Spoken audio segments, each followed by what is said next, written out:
గురుగారు, మీనరాశి వారికి ఈ వారం ఎలా ఉంది? మీనరాశి వారికి 4 గ్రహాలు యోగిస్తున్నాయి. తృతీయంలో కుజుడు, పంచమంలో గురు శుక్రులు, షష్ఠంలో కేతువు. విజయాలు సాధించడానికి కాలం సహకరిస్తుంది. ప్రయత్నపూర్వక విజయాలున్నాయి. ప్రయత్నపూర్వకంగా లక్ష్యాలను ఒక్కొక్కటిగా వరుస క్రమంలో పూర్తి చేసుకుంటూ వెళ్ళండి. ఓర్పుతో పనిచేయడం ద్వారా లాభం కలుగుతుంది. ఉద్యోగంలో మేలు జరుగుతుంది. మీ కృషిని పెద్దలు, మిత్రులు, తోటివారు గుర్తిస్తారు. ప్రతిభతో పనిచేసే లక్ష్యాలను పూర్తి చేయండి. అదృష్టం వరిస్తుంది. ధనయోగం శుభప్రదం. పంచమంలో ఉన్న గురు శుక్ర యోగం సహకరిస్తోంది. మేలైన విజయాన్ని అందిస్తుంది. బంగారు భవిష్యత్తుకు అవసరమైన ఆలోచనలు కలుగుతాయి. భవిష్యత్తుని నిర్మించడానికి ఈ యోగం సహకరిస్తుంది. ఆర్థికంగా బలాన్ని ఇస్తుంది. యోగ్యతను పెంచుకుంటూ ధనధాన్యాభివృద్ధిని సాధించండి.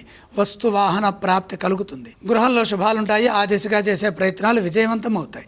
ఆత్మవిశ్వాసంతో ముందుకు సాగాలి. దేనికి వెనకడుగు వేయొద్దు. ప్రతిదీ లోతుగా ఆలోచించి ధర్మబద్ధంగా ముందుకు సాగండి.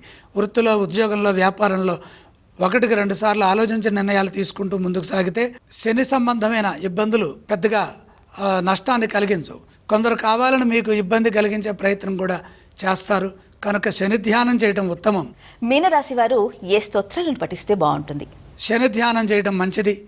శని ధ్యానం చేయడం ద్వారా మిత్రుల సహాయ సహకారాలు లభిస్తాయి.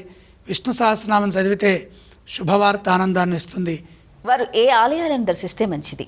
విష్ణు దర్శనం శక్తిని ప్రసాదిస్తుంది. ఎటువంటి దానాలు చేస్తే శుభ ఫలితాలు కలుగుతాయి? దాన క్రమంలో నవధాన్యం కొద్దిగా నవగ్రహ పాదాల దగ్గర నుంచి నమస్కారం చేయండి.